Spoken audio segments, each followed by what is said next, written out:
What's going on, guys? This is Noel here coming at you with a deck profile. Today we're going to be profiling going second Spright or swing second Spright. So first off, I want to shout out Ding Fam.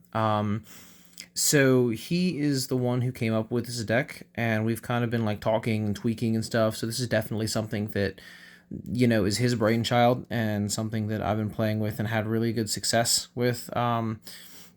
Most recently won a locals, won a case tournament, and also came in second at a tournament as well with it. So I figured I'd share it with y'all and get your thoughts. So okay, let's get into it. So obviously we play triple light blue or Spright blue. It's your starter. Triple jet, one red and one carrot, so pretty standard there. Just nothing crazy out of the ordinary. And then for our other engine, we play triple nimble beaver and double angler, so that's also very standard. For hand traps, we play. For hand traps, we play triple mag, triple Saronir, triple Druid Swarm and triple Saronir for the Bestial package. You'll see why we max out on this in a little bit, but it's so good right now in the mirror match in tier element or against tier elements, and there are a couple other decks, but then when I explain like the siding and everything, the siding patterns, it'll make sense why we play so many, because you're not always going to run this, right? For the other hand traps, we play triple D shifter and triple ash blossom. So really this could be anything else, but we decided to do ash just because Nib didn't seem as high impact as ash. We already have a bunch of Bestials and D shifters, so we didn't want to put in something like Skullmeister or anything like that, or Ghost Bell, and then also the Bestial monster, it's like a DD Crow, but it also brings out a body, so it's good to play those. And then this just stops, this stops so much. Really good against rogue matchups, really good against a bunch of different plays, or a bunch of different cards. And then finally in the main deck we play one End of Anubis. Amazing going first against tier, against Spright, against some other decks. So sometimes you just automatically win because of it. So for our spell lineup, we are playing triple Spright starter. Obviously it's starter, duh. One Gamma Burst and one Smashers. I'll get into the Gamma Burst a little bit later main decks. And then 3 Pot of Prosperity. And then for the traps, we just play triple Imperm and one Double Cross. And that's it for the main deck. So the main deck is 41 cards. Very consistent, very smooth, all that stuff. So then for the extra deck, we play one Sprins and double Elf, one Dark, one Phoenix, one Codebreaker Virus Swordsman for the Baguska, one Mannequin Cat to bring out End of Anubis, and there are a couple other nutty plays with it. 2 Gigantic, one Onibamaru, one Gin Buster, and then to round out the rank 2s, the MVP of the deck, number 2 Ninja Shadow Mosquito. So you'll see why in a little bit, but this card is absolutely nuts and is the whole reason, the whole theory behind our side deck and the going second strategy.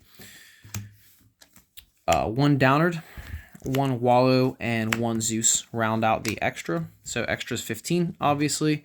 Want to make sure we maximize that as much as possible. And then for the spell cards, we play for the side deck, we play 3 Triple Tack, 3 Lightning Storm, 3 Enemy Controller, 1 Harpy's Feather Duster, 1 Mind Control and Change of Heart, and then 3 Zombie World. So to kind of explain why we play so much board breaking, right? So the whole strategy of this deck is obviously you do want to go first if you are if you do win the dice roll, just so that you can get out Mannequin Cat and you can get out End of Anubis.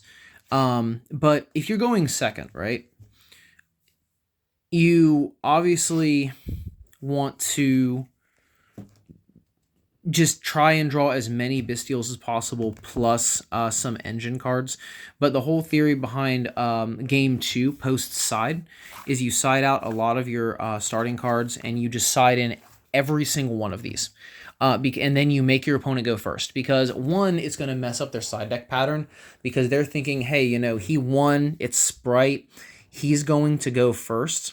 And so they're going to side in either Evenleys, their Lightning Storms, their Dark Ruler No Mores, all the stuff that will break your board, right? But it'll also reduce their consistency, and also it'll mess them up even more if they open up them turn 1 against you and they're going first. So, this is really, really good. The Zombie World is only in there for Flu. We're trying to find a way to not play Zombie World and beat Flu, but honestly, it is what it is right now. So basically, turn 1, what you're going to do, going second, is you're going to side out the Double Cross. You're going to, depending on the matchup, you're going to side out the Pots and the Smashers. You're going to, depending on the matchup, you're going to side out the Ashes.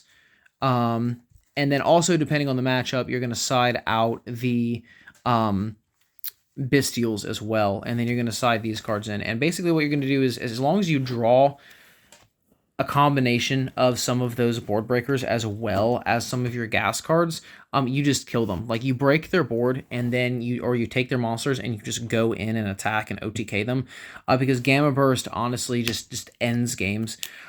The other thing you can do, and I'll kind of show you this real quick, because I've had a lot of questions about this card. I had a lot of questions about it at the regionals when I was playing this, but I wasn't playing the going second build. So Ninja Shadow Mosquito says, cannot be destroyed by battle. Also, you take no battle damage from battles involving this card. All monsters your opponent control must attack if able.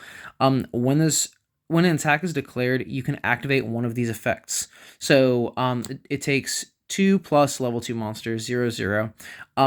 Detach 1 material from this card. If you do, place 1 counter on one face-up monster your opponent controls. The effects of that monster are negated. And then also inflict damage to your opponent equal to the attack of a monster with a hallucination counter on it. So, first thing to note is you do not have to detach for this card's second effect. Okay, so you're going to have this card plus, like, let's say a jet and a blue, or however your combo goes. You're going to have this, right?